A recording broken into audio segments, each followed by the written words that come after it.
textbook ang isa sa pinaka-importanteng chine-check sa data updating.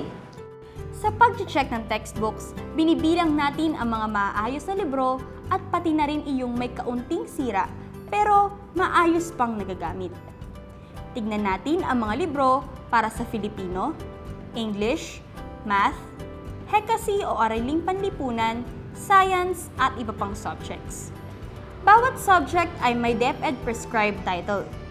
Kailangan alam natin kung ano ang mga prescribed na libro sa taon na ginagawa ang data updating. Dahil ang mga libro ay kadalasang pinapalitan sa bawat 5 taon. Ngunit, may mga pagkakataon ding lumalagpas sa 5 taon ng isang libro, pero ito pa rin ang prescribed o opisyal na itinakda ng DepEd. Ang other titles naman ay mga librong ginagamit ng mga mag-aaral, ngunit hindi opisyal na itinakda. Kasama pa rin natin itong bibilangin. Tandaan, mayroong mga prescribed books na pares pero iisa lang ang pamagat o title nito.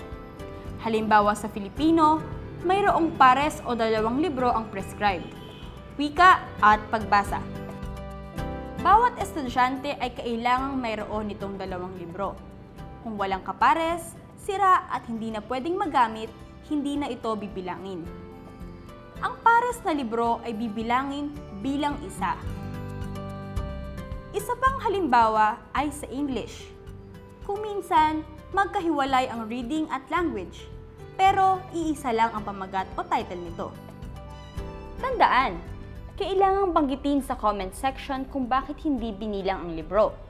Kung ang kapares ba ay may sira o di kaya na may nawawala. Tandaan din na may mga pagkakataon na iniiwan ang mga libro sa classroom para gamitin ng mga susunod na klase. Kapag ganoon ang sistema ng isang classroom, isang beses lang bibilangin ang mga libro. Halimbawa, nagtuturo ng science sa 2 klase si Teacher De La Cruz, isa sa umaga at isa sa hapon. Kung ang mga science books sa umaga ay siya ring mga science books na ginagamit sa hapon, isang beses lamang ito bibilangin.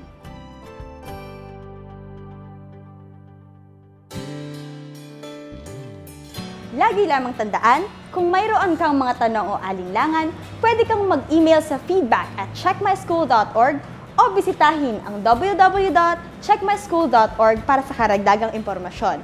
Pwede ka ring mag-text o tumawag sa CMS Text Hotline 0999-884-4043. Let's promote transparency and social accountability in our public schools.